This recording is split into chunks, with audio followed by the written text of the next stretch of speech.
John. Hi, Marty. John, down in Oceanside is part of or in a brand new building for the recovery center that he is part of. And he just gave me a tour of that beautiful space. So that's coming together. Yeah, it's good. Growth is good. It is. Especially if we can support more people finding the glories of recovery. This new space will give us room to grow, to handle more volume of clients. So that's really good. Yeah. I wanted to share with you something that's been continuing to go on with me as a way of introducing the topic that we just talked about.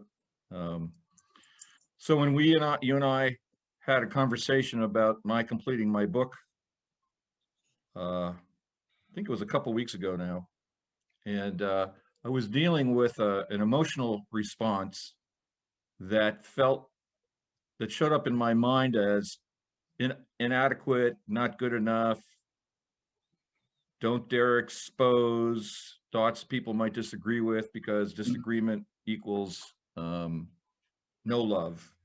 Right. And I just want to report to you that this energy has been continuing for the last couple weeks. And I worked with it last night with Rodney on it a little bit in our Rusty Nail Club meeting. And Rodney said he had a Donovan dimensional question for me. So I was saying, this feeling feels like it's never going to end. And Rodney said, "Are you willing for it to never end?" Wow. And so I said, right here, the flash bulb went off. That's the right thing to own. So I said, I'm willing for this to never end. And of course, the energy started to dissipate. Yes. The minute I said that. Yeah. And so I know that whatever's going on is here to teach me something. I'm open to learning. I'm willing to stick with it. I'm also willing to not know. The work that we're doing, I believe, reverberates through so many dimensions of our reality that part of its power is that it helps me awaken to dimensions of reality that I may not have been awake to before. Yeah.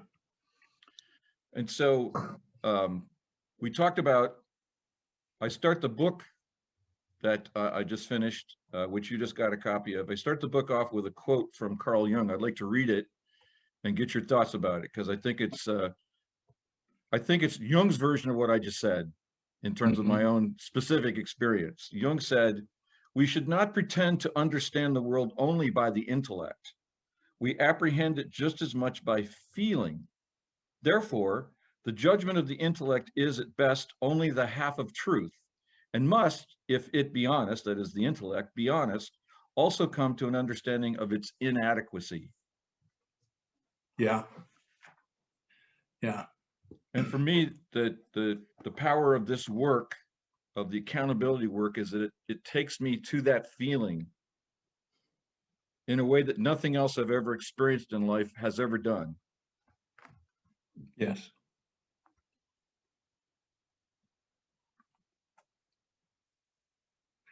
The intellect married with the feeling emotional body creates, and then I can say brilliance, beauty, radiance, inclusiveness, and it enables the intellect to go beyond logic into life. And what I mean by beyond logic, the logic that we were filled with growing up, the the logic that one thing follows another, that you're doing well if you work hard,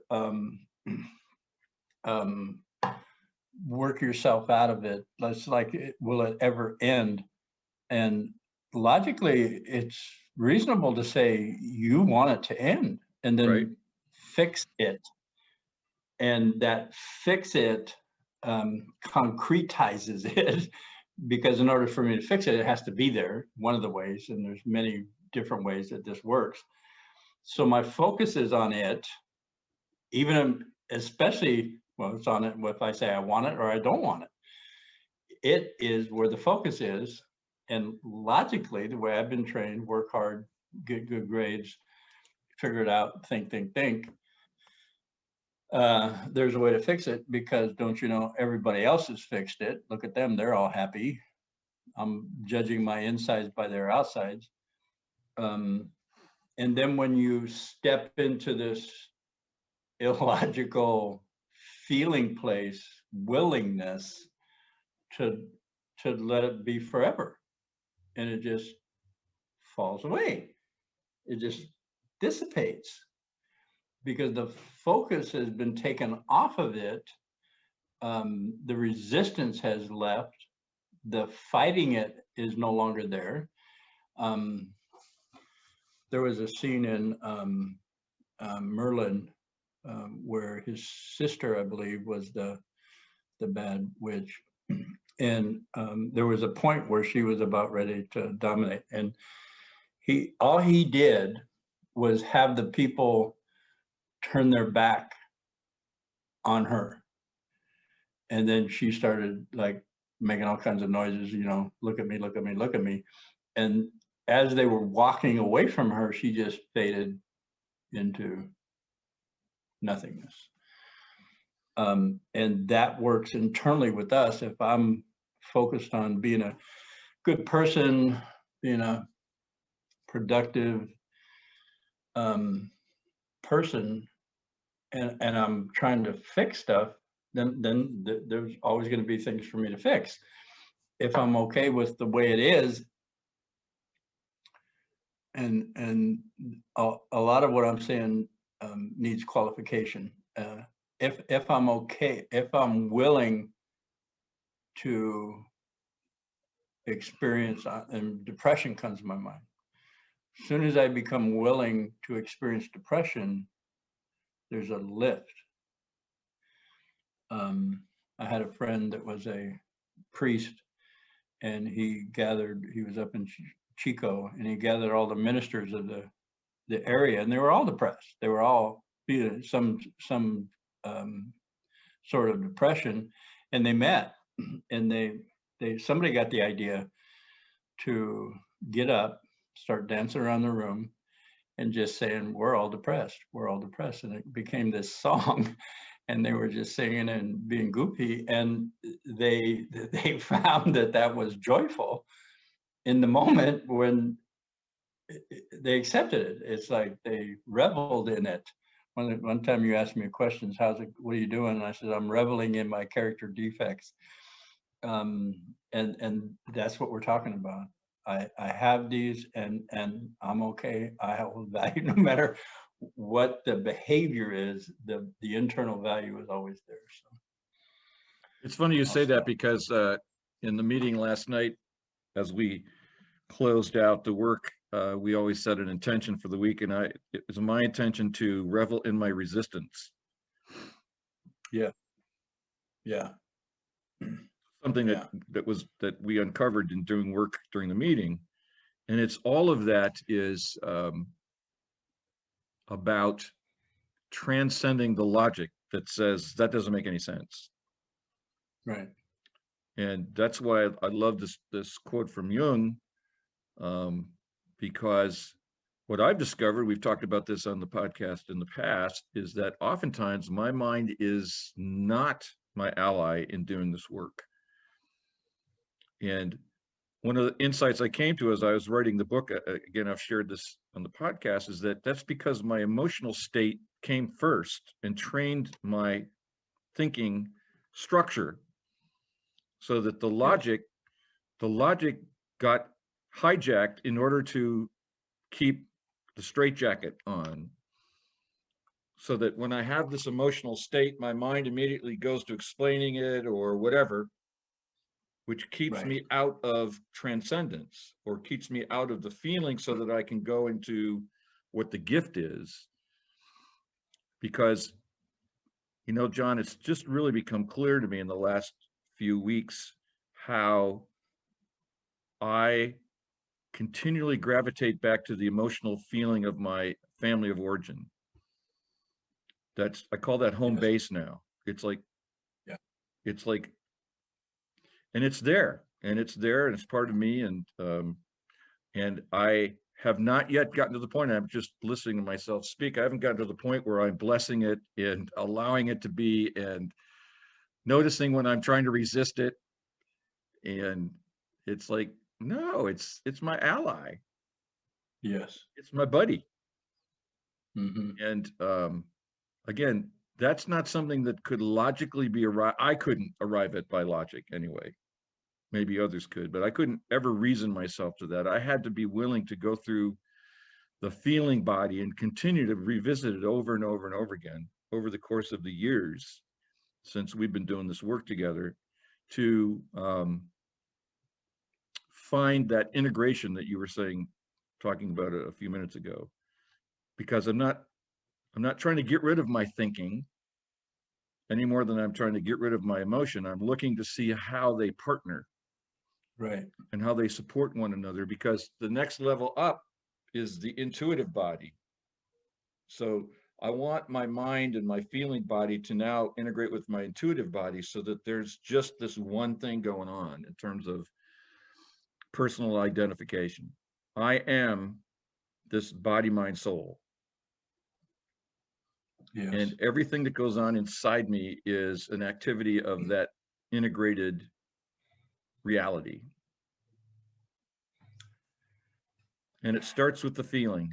It starts with the feeling. Yes. And let's talk about the foundation for where this conversation, you and I are able to have this conversation. And, Sure. and I'll start with my cryptic um, um, stages of development. As far as I can tell, and what I've gleaned from listening to people who are know more about a certain subject than I do, is that we're globally in an evolution process, and where we're have gone through the stages of infancy, young child, adolescent, and all these stages we're building the foundation so that we could be sentient adults, creative and accountable. And this has taken thousands of years. So the it's marrying the logical mind with the heart or emotional feeling body, to to to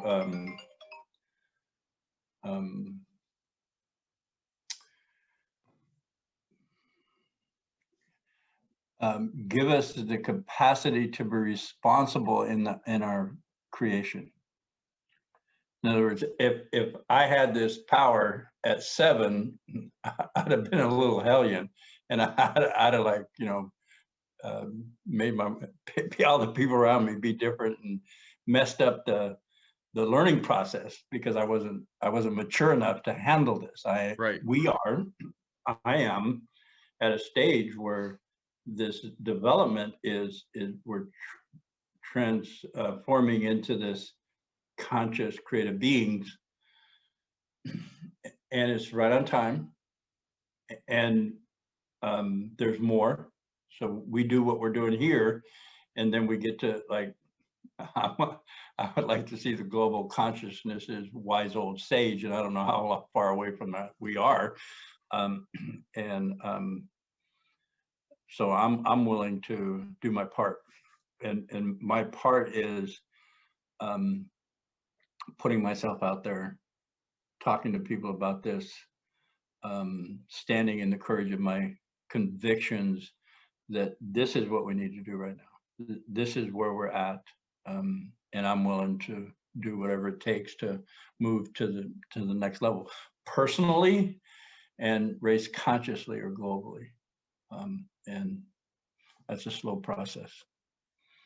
Yeah, it's funny that you say that, because I settled on the topic of patience as what I'm going to talk about in church on Sunday, because it's, again, and it's all just the mind. The mind goes, it isn't right, therefore it should be faster. Yes. It isn't good, therefore it should be sped up. And the fact that I can't speed it up means there's something wrong with me. And now I'm right back into family of origin, feeling separate, Right. fearful, angry, terrorized. And that's why I say the mind is not my ally right now. Although, like you said, as I do this work, my mind does adapt. Because the power of our mind is twofold. Number one, it can observe and report what it sees. And that's hooked to the other part that's really where the power is. It's in the imagination. And the imagination can literally imagine anything. And so part of when I'm stuck in my family of origin feeling, then my imagination has been hired to show me all the things that are going to go wrong. And all the things that I failed in, and all the threats that are out there, even though none of it's there. If you were to come in as an ethnographer, scientist, and you looked at it and say, well, I don't see any of that here. So it's just my imagination, but has created it, but it's tied to the feeling. So those two things, when they work together to keep me in fear and in separation, can be a very powerful and potent source of that feeling energy. On the other hand, when I do this work, then my mind notices. My mind goes, oh, wait a minute, something's different. And says, what's different here? And now I can hook the power of my imagination to this process of transcendence. And partly because the body, mind, soul are already an integrated unit. It's only in my thinking consciousness that I'm not aware of that. Yes. I mean, I can't not be a body, mind, soul. I cannot not be that. Right. But I can think I'm not, and my imagination is of such power that it can render the experience different. Yeah, hold on one second. So if you can repeat what you said, because I have something like incredible. Yeah, I said I can't not be an integrated body, mind, soul. But the power of my mind and imagination is such that I can believe that I am not an integrated body, mind, soul. Yeah. So where I went when you were talking is this process of maturation or evolution. There is infinite possibilities. As a 7-year-old, 12-year-old, I would have picked the ones that seemed reasonable to me and were not mature choices. If there are infinite possibilities in every situation. I want to say now that yes, and maybe there's 10 that are viable, right? That work well for me and the inclusiveness and the people around me. So it's more of a mature perception, intention. The intention I'd have made at 7 is popsicles are free and my freezer is full of them, which would have been cool for a 7-year-old. You bet. Now it's like, okay, moderation, and I like Haagen-Dazs, but it's not the end all be all. And there's more to it. The impact of my behavior is global. So I hone in all the infinite possibilities. I hone in on 10, maybe get it down to 2 or 3, and then I have discernment and choice and impact for the greater whole based on my choice for me. And it's more mature now. Right. Well, the irony is that there is no wrong choice. Right. And that's, again, part of the work that I've done, is to be able to understand this notion that nothing's wrong, nothing's broken, nothing needs to be fixed. And like you've said in the past, and it hurts. And it hurts. And I'm feeling lost and bewildered. Yes. And so again, the accountability process is always inviting me to go back into the feeling of when I have that awareness, or when I say, oh, I'm feeling lost.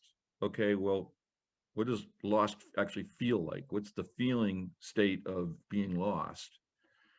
And be able to sit with that. And in working with you a couple of weeks ago, and even last night in working with Rodney, I've come up against a feeling state that didn't want to leave, that seemed to want to persist. So only when I gave that permission to be true did it start to dissipate, disappear. It's like I'm willing to feel stuck for the rest of my life. And then stuckness started to go away. Yeah, that's remarkable. That's just so powerful. Yes. Exactly. It's just, and again, I'm sorry, John, if I didn't know this process, I would just be angry and fighting myself, which is what I learned to do in my family of origin. It's all my fault. And I have to struggle to make it right. And I never make it right. Right. And yeah, I lost what I was going to say, but that's okay. It'll come back. It's a profound experience of spaciousness and relief, owning my character defects, and then this process of non-resistance, of acceptance, radical acceptance. I am whatever it is, I mean, and then creating the intent. Right. Yeah, I think that's that's one of the titles of one of the chapters in my book, Radical Acceptance. There's one chapter called Nothing's Wrong, and then there's another chapter called Radical Acceptance. Yeah. And one of the things that helped me see all this is what you were just talking about earlier, about the notion there's a developmental sequence. This is what Ken Wilber taught me. There's a developmental sequence to all of the unfolding of consciousness, starting at the Big Bang and all the way up 13.9 billion years later to here. Yeah. There's a sequence, and the sequence is got stages, and the stages cannot be skipped. And the stage that we're in right now, this is all a hypothesis, it could be wrong, but this is our best knowledge as of now. The stage that we're in is that stage of creating a society, a culture where everyone is supported and encouraged to become a self-creating, intentional living human being. That's the phase that started about 500 years ago among large numbers of people. And I believe that the accountability practice is a major potential accelerator of that. Yes. Because it is a fairly straightforward, simple process that allows us to get to the heart of our resistance and allow the resistance to be. And through the feeling of whatever it is, when I say that, I'm going to allow my resistance to be, or I hate my resistance, or I hate myself for resisting. It doesn't matter what I say. What matters is what's the feeling response in my body when I say that. And to stick with that, particularly if it's unpleasant, long enough to give it validation. Yes. And once it's firmly got my attention, then I can say what I want instead. The family of origin trauma, my experience of that, and from what I've heard from listening to people, Gabor Mate, Basil van der Kolk, and is that in order for us to develop, we have to have the foundation in place, the developmental stage in place. So as an infant, I was traumatized, incested, ridiculed. So my sense of trust and surrender, or being willing to know I'll be okay, was tweaked. So then as a toddler, I developed, I don't know, I'm just going to guess, adventure or looking around or exploration. And that was hampered by my hypervigilance of being sideswiped by somebody who was mean or angry or didn't like what I was doing. And then I found myself as an adult, isolated, adversarial. Everything was an attack. Everything everybody said to me, including, I love you, there was something ulterior to that. And I just could not accept simply somebody saying, I love you, because there was always something tagged, something on it, a contingency or an underlying statement. And I was stuck in those developmental stages, although my body and my rational mind had the capacity to be rational. And of course, I found myself isolated and alone, and that was a lot of fodder for beating myself up or blaming everybody else for my situation, and staying stuck. And this accountability process goes back into those trauma places and reassures me, gives me nurturance. If I own that I'm arrogant, well, arrogance is in alignment with the trauma. So when I say I'm arrogant, it validates the trauma. It was like my a parent coming up to me when I'm demanding at 7 years old another popsicle, and saying, I get that you want that, and no, you can't have it. And I'm not going to punish you or slap you or ridicule you for being greedy or this little Disciplined. And because we got to get you to be a proper adult, so when you grow up, you don't do this shit. And then I find myself doing exactly the opposite of what they had intended me to be, and it's incredibly insidious. So building a foundation of self in adult children of alcoholics is loving parents. So I'm arrogant, no blame, no judgment. Oh, feel that. It is my intent to be kind. Out of all the possibilities, infinite possibilities from that one statement, I narrow it down to one. I could choose to continue. I could choose to modify it. I could choose to be less arrogant. All these infinite possibilities. And what comes from my original essence, that person that came in, that spirit that came in, willing to do this journey, is it is my intent to be kind, it is my intent to be compassionate, or it is my intent to forgive myself. And that builds the foundation of trust and surrender, of worthiness, depending on the age or whatever the foundational age that you could acquire this self-awareness. And now as an adult, as a elder, I can be that. I have reframed the foundation of trauma into I actually like myself. I love myself. And an example of that is thinking, when actually looking in a mirror and thinking, wow, I really like who I've become. It was like, oh my God. Who just said that? Yeah, it's like, yeah. And I didn't think about it. It wasn't a thought. It wasn't I'm going to do this. I'm going to make sure I do this. It was an expression of where I've come to be based on my ability to be accountable for the behaviors coming out of dysfunction and trauma. Wow. And just point out, from an evolutionary perspective, that capacity is still relatively rare among the 7+ billion of us on the planet. That we're just not there yet. And you can see that reflected in social turmoil and the prevalence of tearing down as an ethic, and the endless making of enemies. You also see it reflected in other data like, the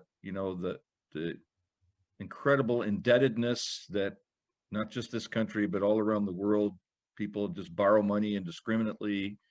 You see it in rates of addiction, drug addiction, alcoholism, et cetera, et cetera. You see it reflected in the obesity rates and other kinds of just manifestations of a cry for love. Yeah.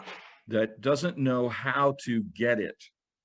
And partly because we're just in a developmental phase where we're still stuck, and things like accountability are, in my kind of imagination, we're like pushing the bounds, pushing outwards, so the people behind us can be freer to move into this new space. Yes. And so that sometimes gives me compassion for all of us, because as you like to say, with respect to each of us individually, we couldn't have turned out any other way. I say that's true of us collectively, that humanity could not have turned out any other way than the way we are right now. And we still are made of infinite possibility. Yes. And so nothing about our past foreordains our future. Right. Yeah. There are obviously certain physiological realities that are there, but we know now that in our lifetime, we've seen human beings develop capacities to do genetic splicing, for example, where even the building blocks of life are susceptible to intervention by imagination and intellect. Right. Whether that's a good idea or not is a separate question. I'm just pointing out that this, in our lifetime, I was born in 1951. In our lifetime, we have seen breakthroughs in terms of human understanding that would have been impossible for scientists of the early 50s to even imagine. I just started reading Candace Pert's book, Molecules of Emotion, where she talks about discovering the opiate receptors and finding out how the chemistry of the brain becomes susceptible to addictive molecules, or molecules of pleasure, which weren't even identified when she started doing this work in the early 70s. Yes. And she was a pioneer. She actually discovered the receptor in the human brain cell that allows itself to be changed by dopamine or other hormones that generate pleasure centers, or generate pleasure feelings, euphoric feelings in the body. Well, before she did that research, we didn't know. We suspected. And then once we have this understanding, we can actually begin to develop ways to deal with this through this new information. So that we're living in a time where the boundaries are being pushed outward, even the interior boundaries, not just the external, not just what we can see on the outside, but what we can know about ourselves on the inside, are being pushed outward, deepening, coming into contact with what you were talking about, that state that we're born with, the state of infinite possibility, and the capacity then to make choices and to have intentional choices as we grow. And the fact that any one of us has been able to experience this means that any one of us can experience this. Yes, absolutely. This is not the provenance of ultra gifted people. This is the provenance of all human beings. I was talking to somebody recently about, it's like everybody gets this. It's available to everybody. In the past, it's been certain people, masters, gurus, people who devote their whole life to, and I'm seeing this coming into the commonplace isn't the right word, but into the whole, where each one of us have that level of awareness, and we still have to do the laundry. You know, the mail needs to be delivered. Things need to be done. Only we're doing it from this consciousness that is, and the only word that comes to me is inclusive. I know there's more ways to say this. I started my journey of recovery, and my sphere of concern was me, my gun rack, and my access to beer. That was my sphere of concern. Now just stay away, leave me alone, and I'm cool. Now my sphere of concern is global, and that's simply a shift in perception and consciousness. And yet the impact of it is just tremendous. It's like I'm adding something to the whole that I wasn't adding before. Well, actually, I would suggest you were adding the same thing that was already there. Yes. Yeah. Because I would take the radical stance that you can't not add to something. You cannot. Correct. We cannot not add to the sum total of all of us. Yeah. But we can not add something innovative. Yeah. Yeah. Before I was part of the problem, now I'm part of the solution. Right. Yeah. And you cannot not manifest. You cannot not have impact. It's just not possible. Just apropos that, I found this other quote, which is currently heads the last chapter. It's something that Rumi said. Oh. Rumi said, "Yesterday I was clever, so I wanted to change the world. Today I am wise, so I'm changing myself." Yes. Very well spoken. Yes, he's amazing. Well, what's implied in there, of course, is when I change myself, I change the world.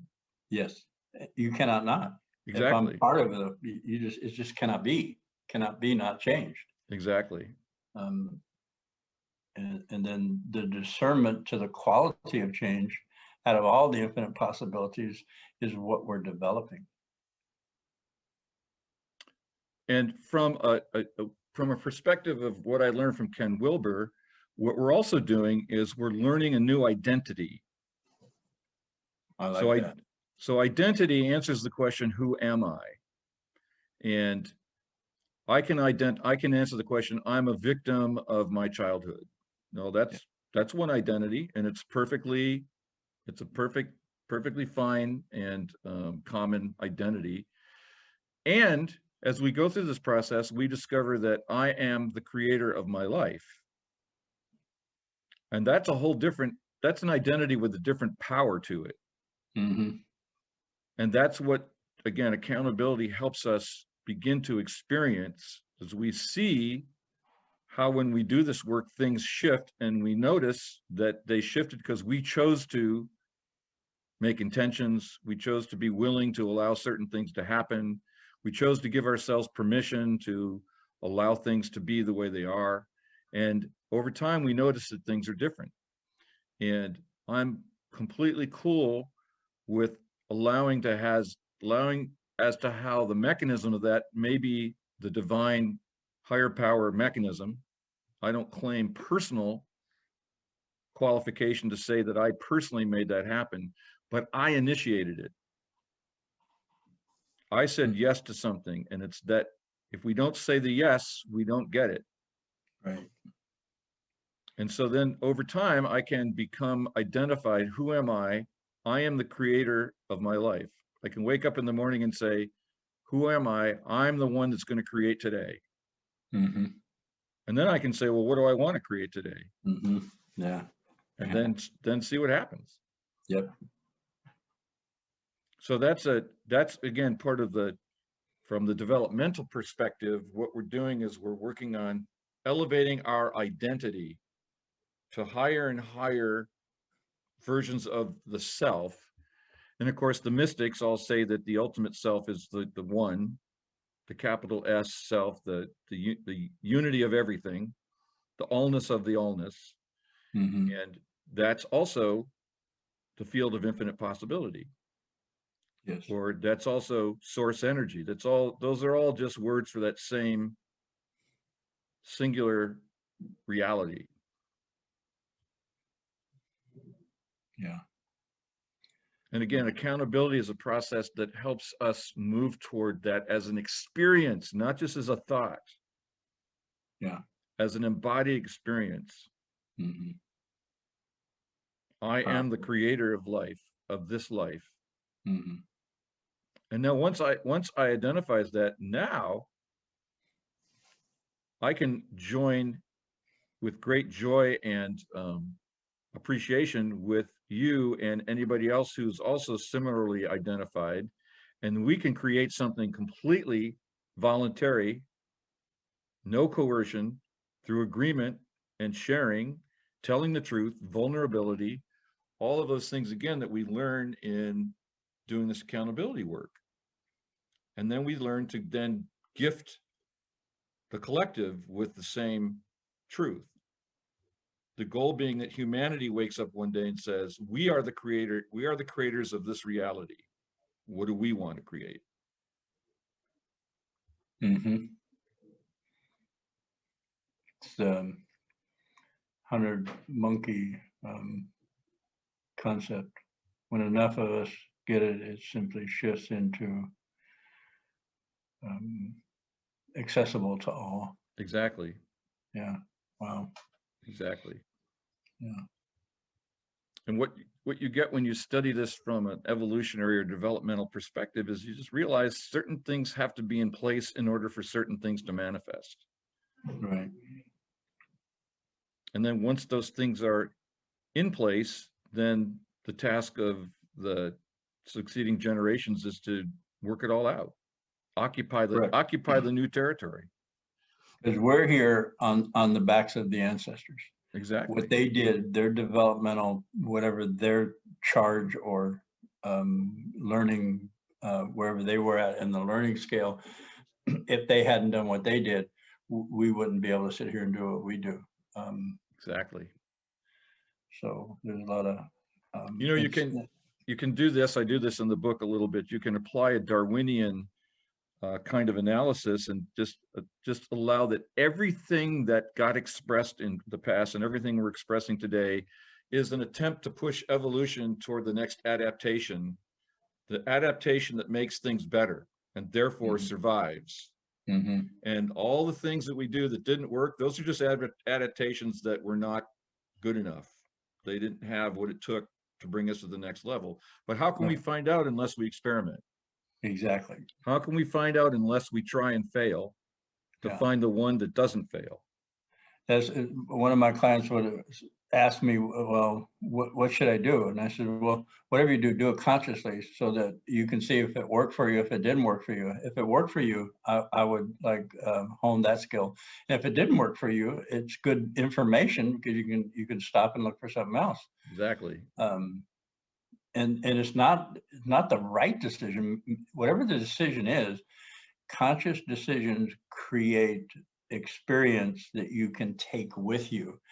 That reactive place from childhood trauma creates situations that validate why everything's all messed up, and there's no learning process in there. So it's a stuckness, and I'm getting it. That's why they call it stuck, because it's stuck at a stage, and it's not moving. It's concretized. It's solid, and then this embodiment through our emotional body, the experience of feeling hurt, devastation, and along with that extreme joy that there's another possibility open to me.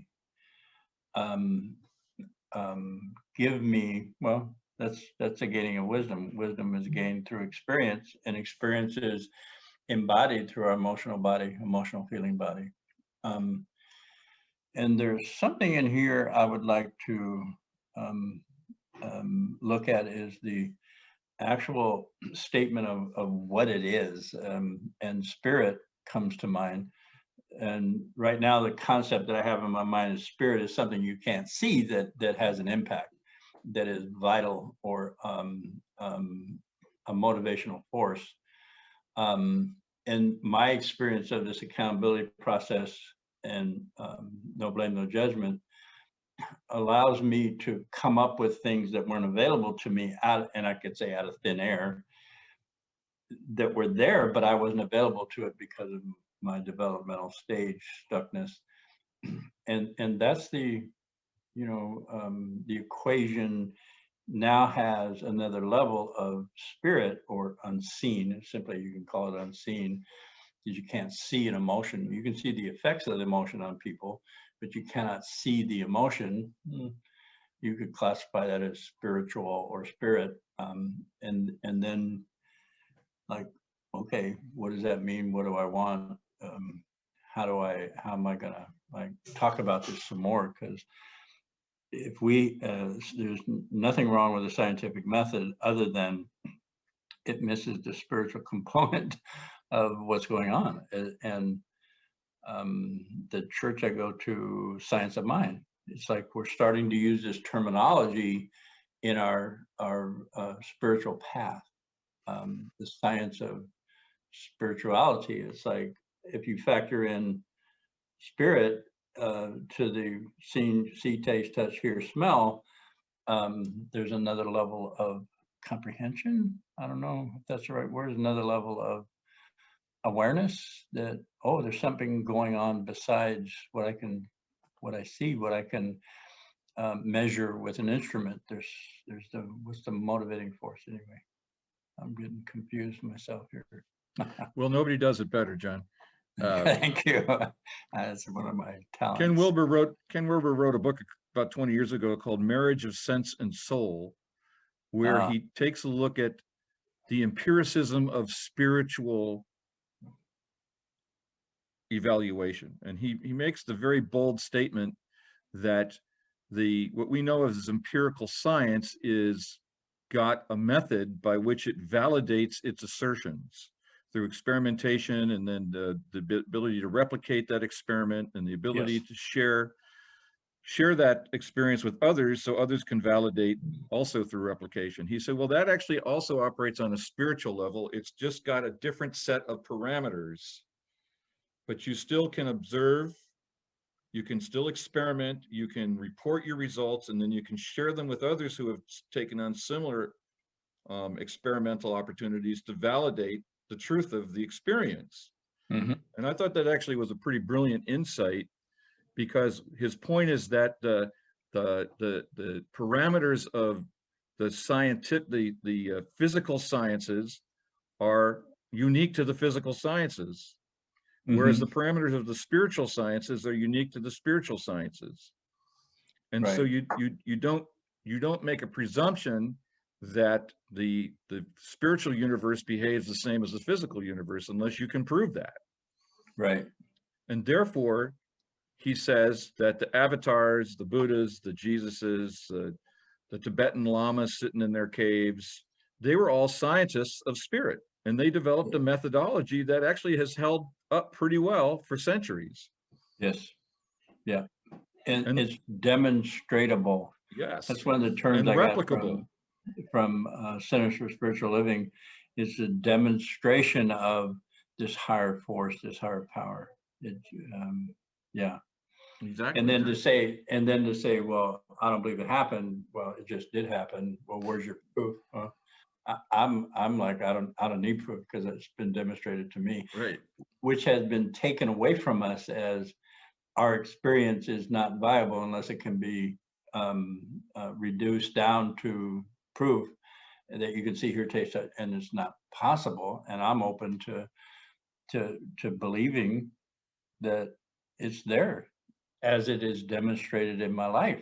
It's like, man, wow. Well, and not only demonstrated in your life, but you are able to share those data, those spiritual data, with others and see what their experience is, and where there's coherence, we might be able to draw some kind of conclusion, or at least a hypothetical conclusion that we can then go test further. Right. And so, for example, one way that you can look at accountability is it's a spiritual experimental process.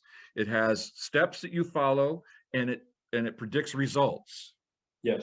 And then you go and test those results against yourself, doing them over and over again, and against other people. But the process is just like an experimental formula. Yes. If you want to separate hydrogen and oxygen, you do these things. Yeah. And if you don't get separation, then you didn't follow the formula. So Right. accountability, feel the truth of what I'm feeling. Allow that feeling to come into focus. Stay with it as long as I can. And ask myself, as I'm feeling this, what do I want? Yeah. And whatever answer bubbles up, I now set that as an intention. Yes. Those are the steps of the experimental process. Mm-hmm. So in a certain way, John, I don't know if you knew this, that you were actually a scientist of the soul. No, I had no idea. In this work. It's coming to me bit by bit. Yeah. Well, think about the 12 steps. The 12 steps are also steps of an experiment. You want this result, follow these 12 steps and follow them in order. Mm-hmm. And other church, our church, the Unity Church, Science of Mind, we have our methodologies that are first cousins to this. And the uniqueness of accountability is it starts with the feeling. It starts with the feeling. And as you like to say, it takes people wherever we're at. Yes. It doesn't matter who you are, how old you are, how wealthy you are, how poor you are. None of that's relevant to the fact you're a feeling human being and you got something going on, and that's where you start. Mm-hmm. Right. And it demonstrates in perception shifts. It demonstrates in qualities of behavior, shifts in behavior that are like what you've been looking for all your life and whatever you've been doing haven't got, and then you seem to drop into this accountability, acceptance, and non-resistance of where you find yourself, and you pop out someplace else. It's Yeah. And other people can see it. They go, "Oh, wow, you've changed." Okay, yes, that's yeah. If I told you about what my buddy said when I went to Vegas a couple of months ago, and we hadn't seen each other for 5 years or so, and I stayed at his house, and as I was leaving, he said, "You're just a lot more relaxed than I ever remember you being." Yeah. And that's that was useful validation of the process. Mm-hmm. I mean, he doesn't know that much about what I'm up to and with this work, and but he sure noticed it. Mm-hmm. Yeah. Yeah. It's kind of cool. It is really, really cool. Like being blindsided by healthy behavior, people remarking on. Most people I know today, though, didn't know me back then. And when I tell them about my past, it's like incomprehensible to them that I'm this violent. Yeah, I since I didn't know you then either, I have a hard time seeing you as a beer swilling, pickup truck driving, gun toting, son of a bitch. But yeah, but I've learned never to doubt anything you say. So yeah, I'll show you my driver's license one day. Yeah, I think I've seen it. Yeah, it's like that dude was scary. I'd be scared to meet that guy. Exactly. And yet here we are. Well, if we come to an end of another hour together, I want to remind everybody that if you'd like to test out the experience of this for yourself, get in touch with me or John, and our email addresses will be at the end of the podcast. I participate in meetings here in Sacramento Mondays and Thursday nights at 6:30 Eastern time. I'm sorry, Pacific time. Eastern, is that Freudian? 6:30 Pacific time. I also participate in a men's meeting Tuesday nights at 6 o'clock Pacific time. John facilitates a meeting Saturday mornings at 8:30 Pacific time. So if you'd like to get in on any of these or all of these, just shoot us an email and we'll be happy to send you an invitation. Yeah. I'd like to note that we have had some people join us as a result of this podcast and the Rusty Nail, and I'm sure that's true of the Digging in the Dirt group that you mastermind. So please feel free to check it out, join us, and because unfortunately, for this work to have value, it's something we have to each take on ourselves. You can listen to us talk about it, and that's great, but I promise you, it's even more rewarding to do it yourself. Yeah. And we're happy to Come have you take a join peek. us. Yes. Well, it's more fun with people, I promise us. Yeah. Even though it may seem counterintuitive, like so much of this work does. Okay. Any last words of wisdom? I wrote something a couple days ago. I'm going to read it and let it speak for itself. It's called Emanate. I cannot wait for the pain to subside to decide to be of service. This pain that I carry will emanate into and through and be mingled into the whole to become the grace that waits for the next seeker's asking. And so it is. And so it is. Thanks, John. You're welcome. We'll talk to you next week. You got it. Again, just stay tuned for our email addresses if you'd like to participate, and we welcome anybody from any time zone. Mm-hmm. Thanks. Bye.